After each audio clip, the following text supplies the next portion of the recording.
নমস্কার বন্ধুরা, আপনারা সবাই কেমন আছেন? আশা রাখছি যে যেখানেই আছেন সুস্থ আছেন, ভালো আছেন। তো আমিও বেশ ভালো আছি। তো চলে আসলাম প্রতিদিনের মতো আবারও একটি রেসিপি নিয়ে। সেটি হচ্ছে ঠান্ডা পড়ে গেছে ইতিমধ্যেই, তার জন্য ঠান্ডার মধ্যে পিঠা খেতে সবারই আশা করি ভালো লাগে। তো আমি পিঠার রেসিপি নিয়ে আজকে চলে আসলাম বন্ধুরা। আশা করছি তোমাদের সবার ভালো লাগবে। যদি ভালো লেগে থাকে একটা লাইক করে পুরো ভিডিওটা ওয়াচ করবে, আর ছোট্ট একটি মিষ্টি কমেন্ট করে দেবে, আর বন্ধুদের মাঝে বেশি বেশি করে শেয়ার করে দেবে।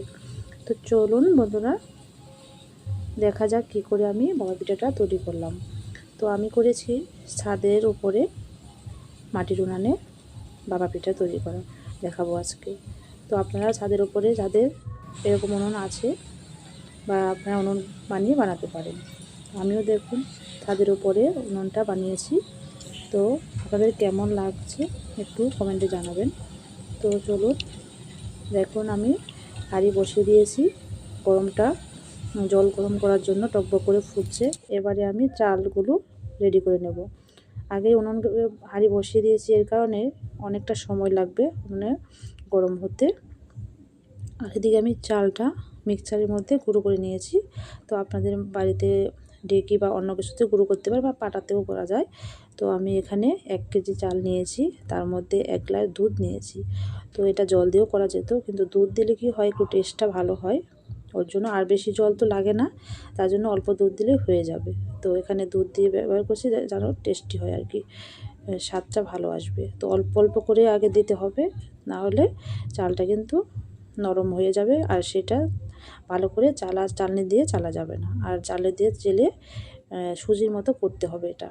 আর যত সুন্দর মাখা হবে তত সুন্দর কিন্তু পিঠাগুলো সফট হবে আর খেতেও দারুণ লাগবে। তো চলুন বন্ধুরা, আমার মাখা হয়ে গেছে। তো অল্প অল্প দুধ দিয়ে প্রথমে জোড়া করে মেখে নিতে হবে। যেরকম ছোটো ছোটো গুটি থাকবে তখন ভাববেন যে হয়ে গেছে। বেশি পাতলা করলে কিন্তু হবে না। তারপর ওটা এরকম একটা ছিদ্রযুক্ত থালা, আমার এই থালাটা ছিল। আর আপনার যদি কোনো ছাঁকনি বা কোনো প্লাস্টিকের যে ছাঁকনিগুলো আছে ওটাতেও ঝুড়ি আছে, ওগুলোতে করা যায়। তো আমার দেখুন একদম সুজির মতো হয়ে গেছে, দেখতে কিন্তু সুজির মতোই লাগছে। তো এরকম যদি হয় তাহলে ভাববেন যে হয়ে গেছে। তো এবারে আমি কি করব, দুটো ন্যাকড়া নিয়েছি, সাদা সাদা ন্যাকড়া নিলেই ভালো হয়। কেন কি রঙিন ন্যাকড়া নিলে কি হয়, হয়তো কোনো কাপড়ে রঙ উঠে যায়, সেটা পিঠার মধ্যে লেগে পিঠাটা নষ্ট হয়ে যায়। ওই জন্য আমি সাদা ন্যাকড়াই ব্যবহার করেছি।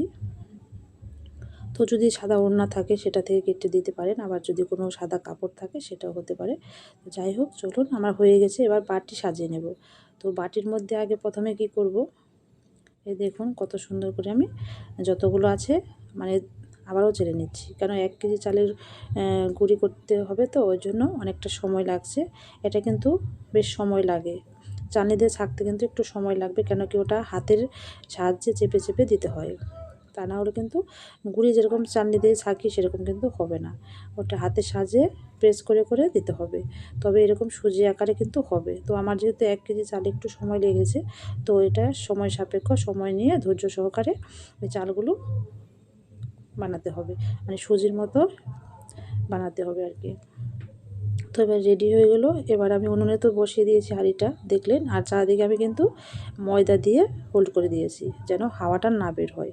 তো এবারে আমি গুঁড়িগুলো বাটির মধ্যে সাজিয়ে নেব। আর ইতিমধ্যে আমি কিন্তু নারিকেল কুড়িয়ে নিয়েছি, আর গুড় কিন্তু রেডি করে নিয়েছি। তো এবারে চলুন আমি বাটিটা সাজিয়ে নিচ্ছি। তো বাটির মধ্যে প্রথমে কি করব, একটু বাটিটা মুছে তারপরে ওর মধ্যে শুকনো বাটি কিন্তু নিতে হবে। ভিজা বাটি নিলে কিন্তু আবার যখন আমি পিঠাটা ঢালবো তখন কিন্তু লেগে থাকবে, মানে উঠে আসবে, পিঠাটা ভালো সুন্দর পড়বে না। যার জন্য বাটিটা ভালো করে মুছে তারপর ওর মধ্যে অল্প একটু চালের গুঁড়ো দিয়ে দেব। তারপরে দিয়ে দেবো একটু নারিকেল। তো নারিকেল আর গুড় আগে পিছিয়ে দিলে অসুবিধা নেই, তো নারিকেলটা আগে দিয়েছি।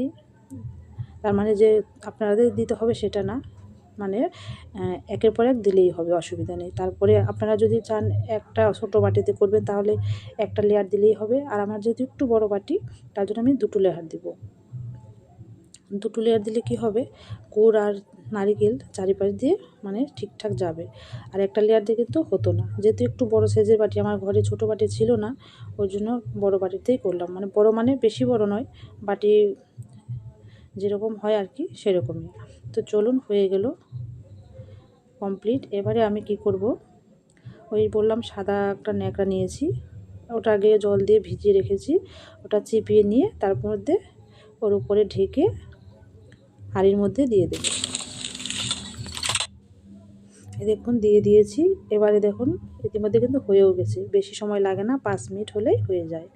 যেহেতু চালটা খুব সুন্দরভাবে করা হয়েছে, মানে ওই যে দুধ দিয়ে যেটা ছাঁকনির সাহায্যে করা হয়েছে, ওটা যদি ভালো হয় তাহলে পিঠাগুলো খুব সুন্দর হবে। দেখুন আমি কাঠের জালে কিন্তু করছি, আপনারা গ্যাসেও করতে পারেন, কিন্তু এটা তো বেশি জাল লাগে, মানে বেশি জাল দিতে হয়, ওই জন্য গ্যাসের থেকে উনানেই তাড়াতাড়ি হয়। তো দেখুন আমি বসে বসে ভাবছি, ঠান্ডার মধ্যে উনানে কিন্তু বেশ ভালো লাগে, আমার কিন্তু বেশ ভালো লাগছিলো, ওই জন্য আমি উনানেই করছি। আমি গ্যাসেও করি মাঝে মধ্যে, কিন্তু মনে হলো যে ছাদের উপরে করলে মনে হয় বেশি ভালো লাগবে। তো পিকনিকও মনে হবে, আবার পিঠা খেতেও ঠান্ডার মধ্যে ভালো লাগে। আমার রেডি হয়ে গেছে, দেখো বন্ধুরা, এই সেকেন্ডটাও হয়ে গেছে, কত সুন্দর হয়েছে দেখো।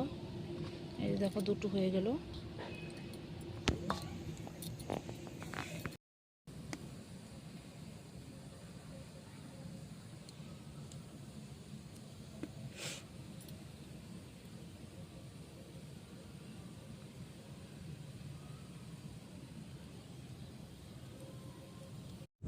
তো বন্ধুরা দেখতে পেলেন আমি কিভাবে পিঠাগুলো তৈরি করেছি। তো আপনারা আমার রেসিপিটা ফলো করে যদি পিঠাগুলো তৈরি করেন, আশা করছি আমার এই পিঠাগুলোর মতোই সুন্দর হবে, খেতেও সুস্বাদু হয়েছিল। তো সবাই ভালো থাকবেন, সুস্থ থাকবেন, আর পিঠাগুলো কেমন হয়েছে আপনারা কমেন্টের মাধ্যমে জানাবেন। আশা করছি সবার ভালো লাগবে।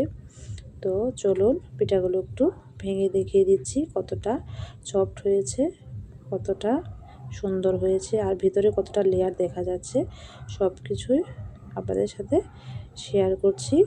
তো বন্ধুরা দেখুন কত সুন্দর হয়েছে পিঠাগুলো, তো সফট কতটা হয়েছে সেটাও দেখিয়ে দিচ্ছি, আর আপনাদের একটা ভেঙে দেখাবো ভিতরটা কতটা মানে সেদ্ধ হয়েছে। তো অনেক সময় কিন্তু ভাপা পিঠা যদি ঠিকঠাক চালনির সাহায্যে যে ছাঁকাটা হলো সেটা যদি না হয়, ভিতরে কিন্তু কাঁচা থেকে যায়। তো বন্ধুরা আমার কিন্তু সেটা হয়নি, দেখো কত সুন্দর লেয়ারগুলো দেখা যাচ্ছে, নারিকেল গুড় একদম পুরোপুরি পিঠার মধ্যে ঢুকে গেছে। তো বন্ধুরা এভাবে বানিয়ে খেয়ে দেখবেন, আশা করছি আপনাদের সবার ভালো লাগবে। তো যদি ভালো লাগে আবারও বলছি, লাইক কমেন্ট শেয়ার করে দেবেন বন্ধুদের মাঝে। এবার আসছি, সবাই ভালো থাকবেন, সুস্থ থাকবেন। তো আশা করছি ভিডিওটা আপনাদের খুব ভালো লাগবে। তো এবারে আসি, টাটা।